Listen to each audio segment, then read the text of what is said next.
Bune, dragilor!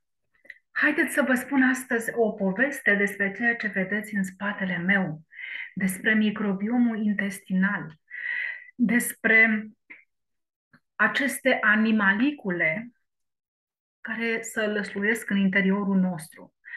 Așa le numea cercetătorul olandez Anthony von Leeuwenhoek, când în secolul al XVII-lea și-a studiat placa bacteriană la un microscop manual și a descoperit propria placă bacteriană. Foarte mulți dintre noi nu știm cât de important este acest microbiom. Microbiomul intestinal este, cum spunea domnul profesor Gheorghe Mustață de la Catedra din Iași, că este arma secretă a medicinii moderne. Hipocrate spunea că moartea vine din intestin. Un neurolog renumit, dr. David Perlmutter, spunea că acest sistem intern complex care trăiește în interiorul nostru, împreună cu amprenta noastră genetică, poartă numele de microbiom sau floră intestinală. Mai târziu, Ilia Mecinikov, 1845-1916, laureat al Premiului Nobel, făcea legătura dintre longevitatea umană și un echilibru sănătos, eubios, al bacteriilor din organism. Tot Mecinikov este cel care a făcea legătură și a dezvoltat teoria putrefacției interne. Pasteur știa în secolul al XIX că deja trăim cu aceste bacterii care să lăsluiesc în noi, după cum spunea Fabrice Papillon în lucrarea sa Creierul din burtă. Tot ceea ce dumneavoastră aflați acum, mie mi-au luat vreo 4-5 ani și încă sunt într-un proiect de cercetare pe microbiomul intestinal, împreună cu o echipă din Germania. Deci toate lucrările citite și studiate, vom avea și studiu de caz pentru cei care doresc, pentru cei care își doresc să urmeze cursul de microbiom intestinal, pot accesa pe platforma noastră www.fitosapiens/cursuri.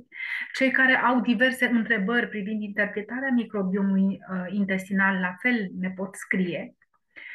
Și în aceste înregistrări scurte vom da informații deosebit de valoroase pe care sper ca dumneavoastră să le primiți. Prin aceste înregistrări nu-mi doresc să deranjez pe absolut nimeni, îmi doresc din suflet să aduc un plus în educație și în prevenție. Foarte important este proiectul lui Dusho Ehrlich, care spuneau că bacteriile ne ajută să digerăm hrana și să o facem asimilabilă de către organism, pentru că noi, citesc, nu suntem capabili să mistuim singuri alimentele. Tot acest cercetător, în cadrul proiectului MetaHit, menționează că fibrele din legume și din salate sunt degradate de aceste bacterii care ne permit, de fapt, obținerea de mai multă energie. Da, și dacă vreți să știți și mai multe lucruri, vom urmări progresele înregistrate în acest domeniu al microbiologiei de către cercetători care spun că materiile fecale sunt constituite în proporție de 90% din bacterii.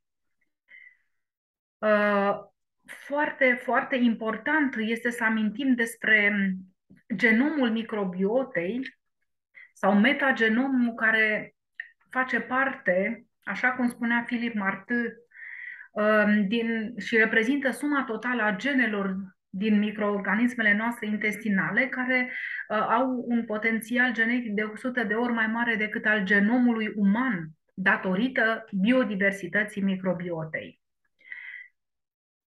Programul de cercetare MetaHit am scos în urma studiilor următoarele rezultate, că există în burtica fiecăruia dintre noi peste 500.000 de gene bacteriene, că cele 22.000 de gene ale ADN-ului nostru capătă un caracter relativ. Genele noastre care provin de fapt de la părinți, conform acestui program, prezintă mai puțin de 1% din totalitatea genelor active. drag prieten, vrei să știi mai multe? Cum intestinul îți influențează greutatea și de ce? Datorită dezechilibrului dintre bacteroide și firmicuțe. Vrei să știi ce să faci, ce să mănânci, cum să interpretezi aceste modificări și tot ceea ce tu simți, o senzație de balonare, de flatulență, o constipație, adipozitățile, procesele inflamatorii, atunci trebuie să te duci la microbiom, să vezi ce secrete ne destăinuie. Foarte interesant este pentru mămicile care mi-au scris, care vor să înțeleagă când se formează microbiomul. Este fantastic. Este fantastic ce se întâmplă acolo, da? Ce se întâmplă la naștere, ce se întâmplă după naștere, cât de importantă este nașterea naturală, ce se întâmplă prin cezariană, cum este modificată microbiota bebelușului, ce se întâmplă în microbiomul intestinal a unui copil alăptat natural și cel artificial. Sunt lucruri care mă fascinează și sunt convinsă că mai am nevoie de încă 2 vieți ca să pot parcurge tot ceea ce mi-am propus. Materialele sunt extraordinare, există foarte multe studii în acest domeniu, există foarte multe interpretări, dar nu uitați, intestinul înseamnă longevitate, adică telomerază. Intestinul înseamnă un creier sănătos.